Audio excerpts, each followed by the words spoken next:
Tak jo, koupil jsem si tyhle ty AirPody od Vietnamu, protože to fejky nefungují. Hodím se balkon. Tak jo.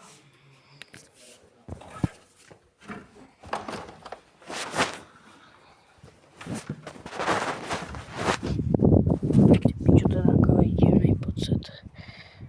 OK, 3, 2, 1. Tak jdeme si kouknout dolů.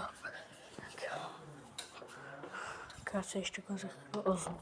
OK, takže AirPody se nějak rozpadly, jinak jsou zase v pohodě, takže to zase osvuje, to vyskládám, potom a já to zničím, OK, sedím zdar. Už jsem to zpátky poskládal, super v pohodě, takže teďkon vezmu nějakou fakt pořádnou kladivo, ty vole, mrdnem to o to.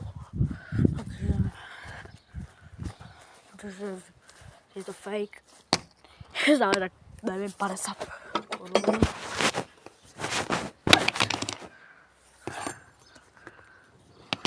Přežil, ok, ještě jednou. OK. Kam WTF? Hej, čekejte. OK, mám tady furt ten. Ježiš, co?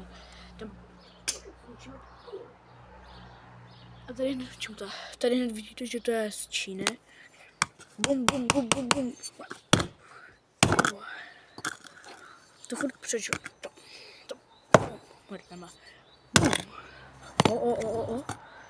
Tak já jdem si kouknout, co je vevnitř, ale ještě to nejde. OK. Je to full by China, kámo. Ty AirPody.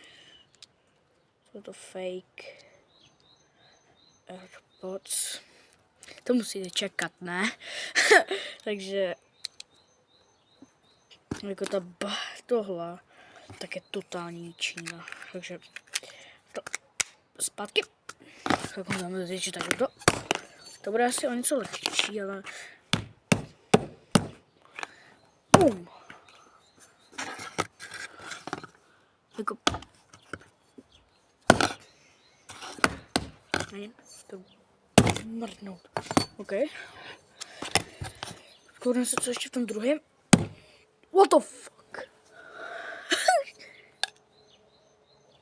To byl nádherný zvuk. Ještě.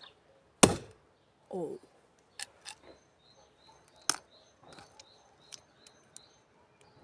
Ty pičo.